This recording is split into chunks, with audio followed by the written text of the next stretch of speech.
Everybody, it's Robert with the Hustle Nation. Big shout out to Brian from Jacksonville that lives in Northern Virginia. Sent me an email saying, hey man, haven't heard anything from you in about 2 weeks, just checking on you. Thank you very much. I greatly appreciate it. It makes a huge difference, okay? And what's been going on for the last 2 weeks, a lot of growth, we'll say, and a lot of being outside of my comfort zone, a lot of introspection on how I do things, the way that I make decisions, what I look at, and what affects me and guides those decisions as well. And one of the things that, and I've always known this, and I think a lot of entrepreneurs are the same way in the sense that we derive a lot of pleasure from being in control, okay? And that is calling shots, doing our thing, getting out, marketing, you create a business, you sell a product, you collect a check, and then boom, you've done it, And one of the things that's happened is that because of my rental properties in my portfolio growing, I've been working less and less for the public, okay? And we've been working more on my properties and I've had a few that I bought that needed repairs that have been sitting for a long time. So I've now made it a priority to get those done, up and going. And in the last, 9 months, we've done that with 3 different properties. We had a cottage and up and going, and then we were back to working on a house I bought a couple years ago, and then I bought that big double wide mobile home, stopped the house, got on the mobile home, pardon me, and we have we got the double wide rented out. I don't know if it's double wide or if it's manufactured home or whatever, but got it rented out, and then we went and did the garage conversion. It's a little bit like 540 square foot single car garage. Actually, it's a big single car garage. It's not quite a double. And we took that, made that into a 1-bedroom house. It's got a full kitchen, bathroom, tiny living room, and a little area that you could put a dinette table for 2. And we did a lot of, it's got spray foam in the walls and in the ceiling. We, hung the sheetrock in there, or actually I got a guy to hang the sheetrock. We did the finishing, texture, paint, and everything. But that was the first time that I'd ever taken a project from start to finish like that. And so it's been really, really cool. The great thing is, got a wonderful resident living there. She absolutely loves the place, always telling me, hey, I really appreciate it. Thank you, and everything. And very grateful. And that's always phenomenal. I love getting that message from my residents, and them saying, thank you very much. I love the place. And, so here's the thing, I got 2 employees, so payroll's clicking along, okay? And, that's almost $10,000 a month for 2 people.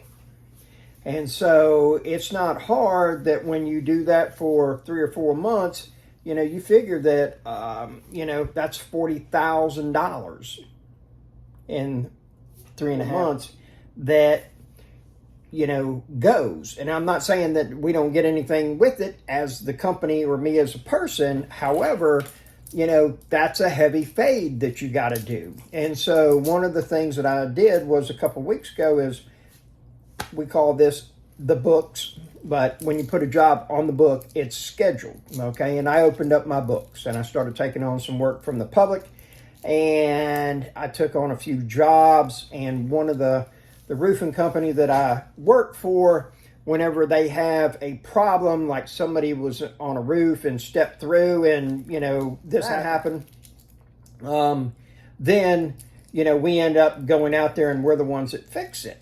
And so there's been a lot of things that have happened in the last 2 weeks, a lot of these jobs being scheduled. And we got one job that we were having to take skylights we put a new roof on the house. They took the skylights out, so you got these big holes in the ceiling. And it's a vaulted ceiling, about, I'd say 16 feet to the opening.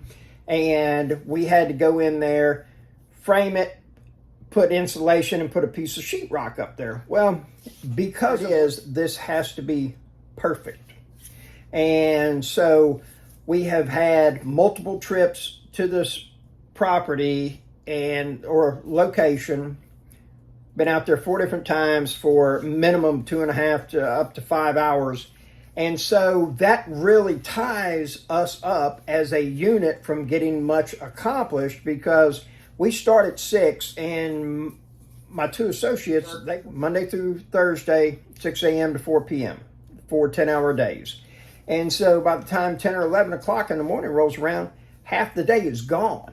So, and I don't work well in this situation. And what I have had to do is to become more effective, because I've been more of the fly by the seat of your pants type of guy. And I am trying to be much more detail oriented, taking better notes, having everything, and planning my jobs out. Okay.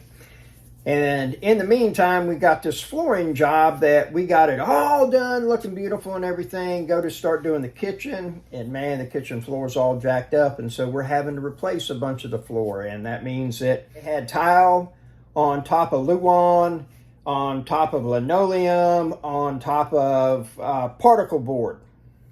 And so we've had to replace half of the subfloor, and it's just been extremely time consuming. And this is one of these situations where the customer keeps on adding things. They're very nice to work for. I'm appreciative of the business. They don't mind, cutting a check. And so that's all good. The thing about it though is that out of control. It's not like I'm flying off the handle or anything like that, but I just don't have the control that I am used to. And therefore, I get, for lack of better words, discombobulated. And this last week has been a real son of a bitch. And 3 days ago, I was willing to sell everything and fire everybody and move on down the road. But we did not do that, and my buddy Gerald Peters, had a video that he talked about being in the suck. And that building wealth is not always fun, it's not always glamorous, it's not always the thing to do. And sometimes you just got to go through the suck. Call it the shit, the bad part, whatever you want. This has been it for the last 2 weeks. And I'm starting to see the light at the end of the tunnel, and I am looking forward to the weeks coming up. I know this is not permanent. I have the ability to stop the time. And I also know that as long as you keep taking jobs, that list keeps on growing. And we've got one other property that I need to get done, and it needs to be up and going so I can get it rented on October 1st. And so I am going to have to close the books and stop taking work on, because getting my properties up needs to be a priority. So there you have it. And again, Brian, thank you so much for the email. That is greatly appreciated. Very touching.